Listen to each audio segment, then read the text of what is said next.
팔체질 한의원, 사상체질 한의원 이렇게 다 합쳐서 한 6군데를 돌다가 안 돼서 마지막에 이제 만난 곳이 사체질 연구소인 것처럼 심리적인 어려움이나 또 살면서 관계에서 느끼는 그런 고통 때문에 돌다가 점을 보러 가시는 분도 있고 또 무슨 사주팔자를 보러 가시는 분도 있겠고 또 아니면 MBTI를 보러 가시는 분도 있겠고 또 심리상담, 정신분석 이런 데 그래서 역지사지를 많이 해봐서 이제 남녀 차이가 있어가지고 산부인과 여자 선생님이 계신 산부인과에서 여성 호르몬 검사를 하면서 또 내과 선생님 거긴 남성분이 계시는데 안녕하세요. 오늘은 24절기 중에 소만이라는 그런 절기에 해당하는 날인데요. 엊그제부터 날씨가 많이 더워졌습니다. 일단 호르몬을 이제 복용한 후기를 말씀을 드리겠습니다. 저는 이제 태어나서 처음으로 요거 이제 여성 호르몬을 복용을 해봤고 처음에는 요거를 처방을 받았고요. 요렇게 생겼습니다.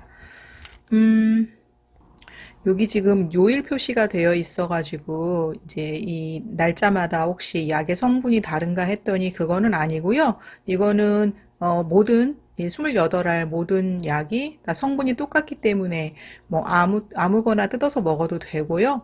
이제 이 날짜가 이렇게 요일이 표기가 되어 있는 것은 혹시 이제 잊어버리거나 하루에 모르고 2번을 복용할까 싶어서 요일이 표기된 것이고 약의 색깔은 이렇습니다.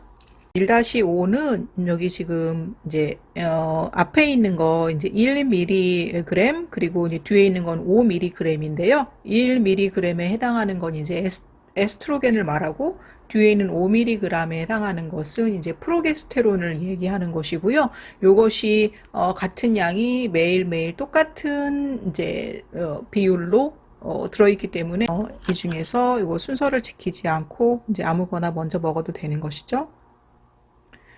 저는 이제 이렇다 할 무슨 부작용이나 불편감은 없었습니다. 이제 제 동년배들을 보면 갱년기 후유증을 겪고 있는 사례가 많이 있고 이제 다양하게 있는데 저는 이렇다 할 증상은 없었습니다. 근데 이제 이렇게 대체 호르몬을 한번 요법을 해봐야 되겠다고 한 것은 눈이 좀 많이 시렸기 때문이에요. 그래서 모니터 화면을 보거나 힘이 들어서 산부인과를 가서 여성 호르몬 체크를 한번 해봐야 되겠다고 마음을 먹은 것이죠. 이제 다행히 다른 불편감은 없었는데 이제 생리를 다시 하게 되었습니다. 생리를 이제 하는 약과 안 하는 약이 있어가지고 생리를 하는 약을 주기도 하고 생리를 안 하는 약을 이제 주시기도 하는데 저는 2년 전에 완경이 됐기 때문에 생리를 안 하는 약을 주신 건데요. 생리를 하게 된 것이죠. 생리의 양이 그렇게 많지는 않아가지고 전에는 이런 거 이 정도의 그런 그 생리대를 썼고 또 밤에는 이제 요런 생리대를 썼다고 하면은 이제 요런 생리대가 좀 편하기는 해서 이제 지금도 요거를 쓰기는 하는데 만약에 그냥 양으로 치면은 요렇게 요런 이런 형태의 생리대만 써도 충분한데 이제 날짜가 길어지니까 그거는 조금 불편하더라고요.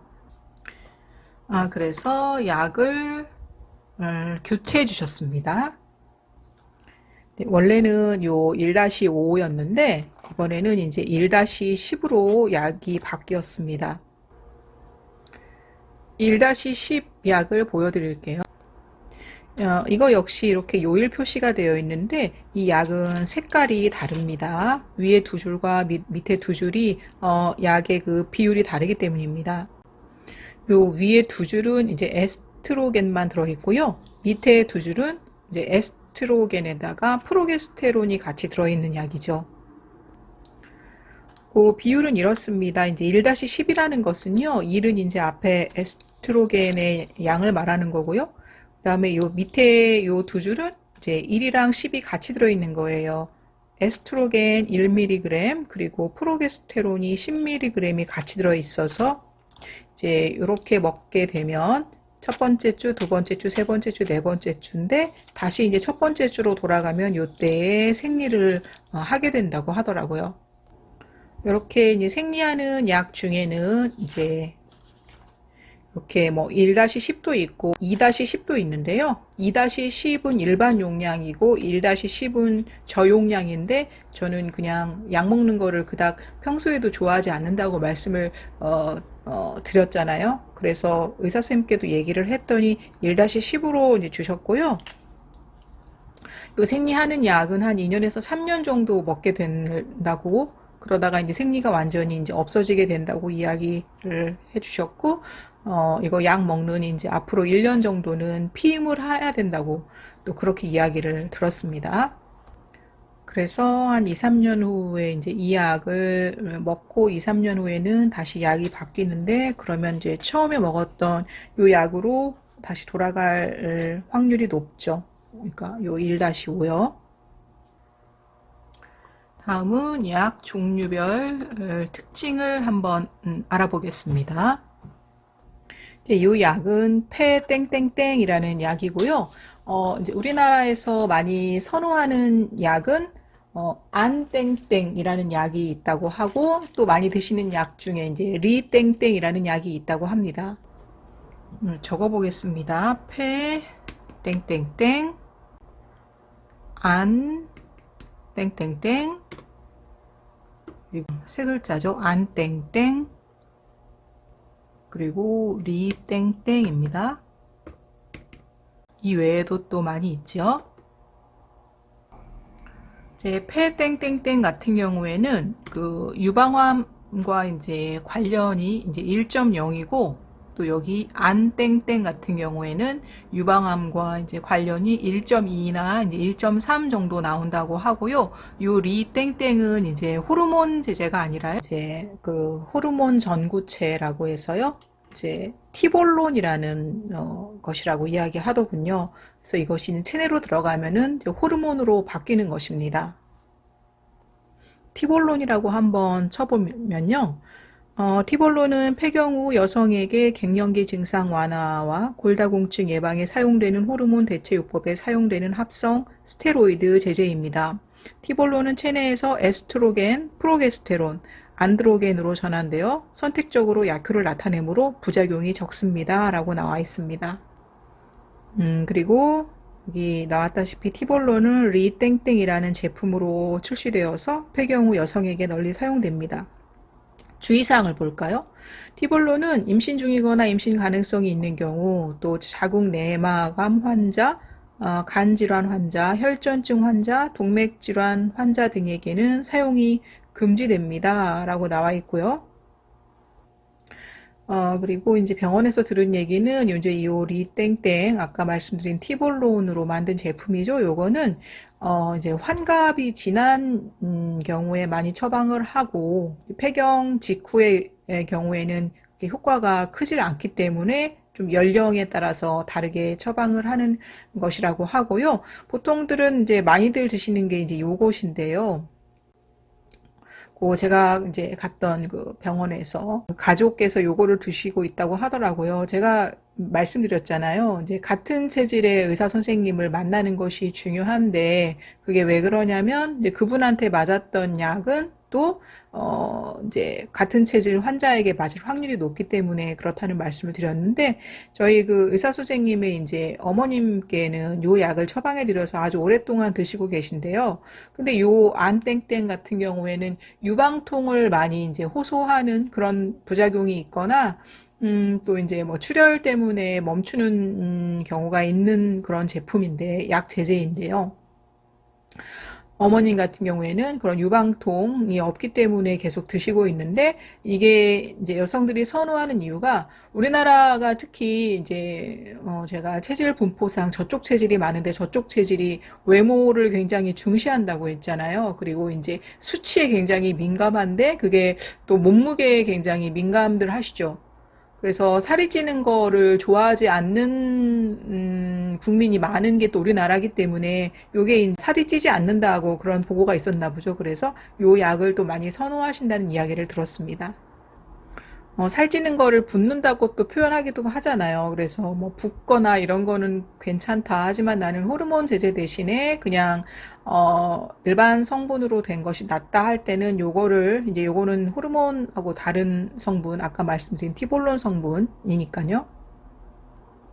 그럴 때는 또 요 리땡땡을 많이들 좋아하시긴 하는데 이제 이게 또 나라마다 그 선호하는 제재가 다를 텐데 우리나라는 특징이 살찐다 그런 거에 굉장히 민감하다는 것을 알게 되었습니다.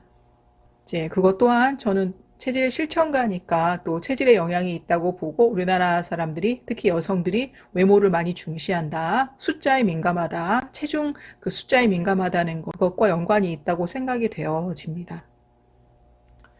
다음 키워드는 바로 남녀 차이입니다. 이제 저의 경우를 말씀을 드렸지만 제가 뭐 팔체질 한의원, 뭐 사상체질 한의원 이렇게 다 합쳐서 한 6군데를 돌다가 안 돼서 마지막에 이제 만난 곳이 사체질 연구소인 것처럼 뭐 심리적인 어려움이나 또 살면서 관계에서 느끼는 그런 고통 때문에 돌다가 그러니까 그 돌다가엔 이런 게 있겠죠. 뭐 점을 보러 가시는 분도 있고 또 무슨 뭐 사주팔자를 보러 가시는 분도 있겠고 또 아니면 뭐 MBTI를 보러 가시는 분도 있겠고 또 심리상담, 뭐 정신분석 이런 데를 말하는 거예요. 그런 데를 돌다가 결국에 마지막에 가시는 곳이 뭐 또 전생을 보러 가시는 분들도 많이 있더라고요.